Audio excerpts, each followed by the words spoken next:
Hey everyone, welcome back to our channel. In today's video, we are diving into the world of C++ programming and exploring the fundamental concept of variables. I'm here in Dev C++, the IDE I'm going to be using, and it's freely available on the internet. We can simply download it and install it. It's super easy. And in order to create your first C++ program, all you have to do is to go to the File menu, click on the File menu, and go to the New section and then click on the source file. Once you do that, you can write your C++ program. And here, I'm going to type our very first program. Every C++ program you write must begin with this line, so you must remember it. #include iostream, and then using namespace std, right? I'm going to explain this. Let me just finish the basic skeleton of the C++ structure or the C++ program. Void, and then return 0. So remember, this is the basic skeleton, right? So when you are writing a C++ program, you have to begin with the #include iostream. This whole line is called preprocessor directive. And what it means is that the C++ compiler is going to include some files before compilation. Which files are exactly those files? They're called header files. And iostream is one of the header files that we use in almost every C++ program. A header file contains built-in functions, built-in code that we want to use in our program. And I'm going to explain the commands or the functions that we will be using from this header file. So when you are using a built-in function, a function that has been written by some other C++ programmers, and we want to use those functions, you have to tell the compiler that where those functions exist and where those functions have been defined. So you have to give the reference to that file. And the syntax is you have to type # and then include all in small letter. Remember, C++ is case sensitive language. And that means that if something has been predefined or written in the language in small letters, you have to type in small letters. But there are a few exceptions. For example, if you are declaring your variables, then you can give your variable any name you would like, whether capital or small. And I'm going to explain what are the naming conventions in the coming videos. But for the time being, remember, you have to type #include iostream within the angular brackets. Don't forget that. And then using namespace std, right? I will explain what namespaces are and where do we need to use them. For the time being, just write using namespace std, which is a standard namespace. And then we have a main function. Now, most of you don't know what functions are, and we are going to create our own functions. By the time we create our own functions, you will understand the different parts of this function, that what do we mean by int, and main is a predefined or a reserved word. This is a special function. Every program that you write in C++ must contain at least or maximum one main function. And why is that? Because the program might contain multiple functions, but the execution will always begin from the main function, right? So this is the significance of the main function. Then let's talk about variables. Variables are like containers that hold different types of data in a C++ program. They have name, a type, and sometimes a value. So let me declare a variable. The first thing in the declaration, remember, is the data type. And there are different data types available in C++. For storing integers, C++ defines a data type called int, all in small letters. So when you type int and then a space, and after the space, you can type the name of the variable.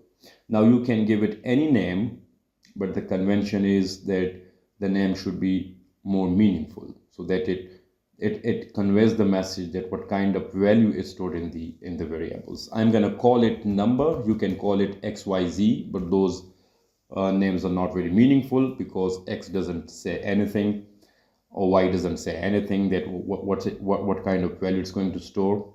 So int number and then a semicolon. A semicolon is called the statement terminator, and this line is called a statement in C++, right? This is one statement. This is called variable declaration, right? So I'm going to say variable declaration. Then sometimes we say variable initialization, and that means at the time of declaring a variable, we assign initial value to that variable. The first value it's going to store. It's called a variable because its value can vary depending on the logic of the program.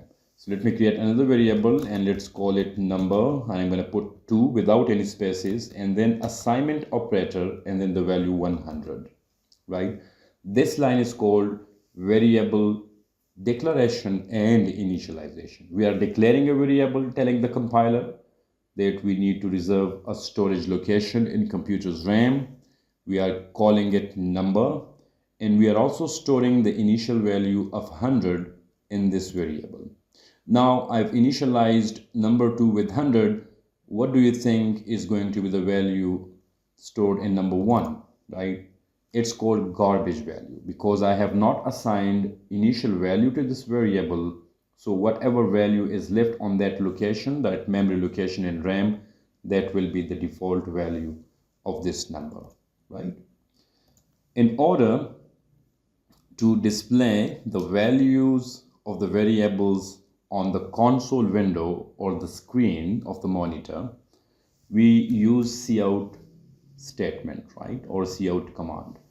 All small letters, remember. So you're going to type cout, then the stream insertion operator. Don't forget that. Every time you want to display the value of a variable, you have to use this command. And then the name of the variable called number. Let's see what garbage value is stored there. And then I'm going to also display the value of number 2, which we have initialized with the value 100. So I'm going to put endl.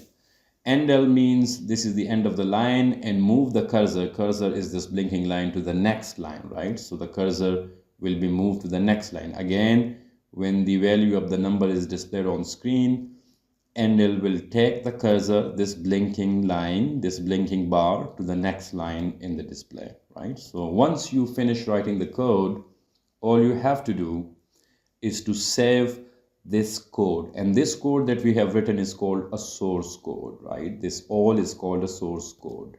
A code that we write in some programming language is called a source code. So we have to save it.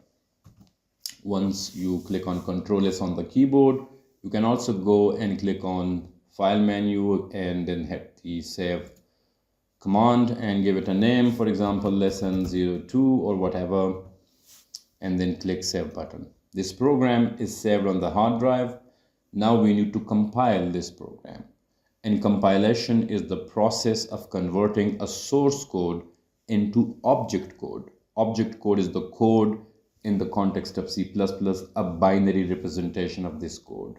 Because the computer only understands binary language, which we call machine language, and the computer does not understand this code, the responsibility of the compiler is to convert an equivalent code of this program in binary form so that it can be directly understood by the computer and it can be executed, right?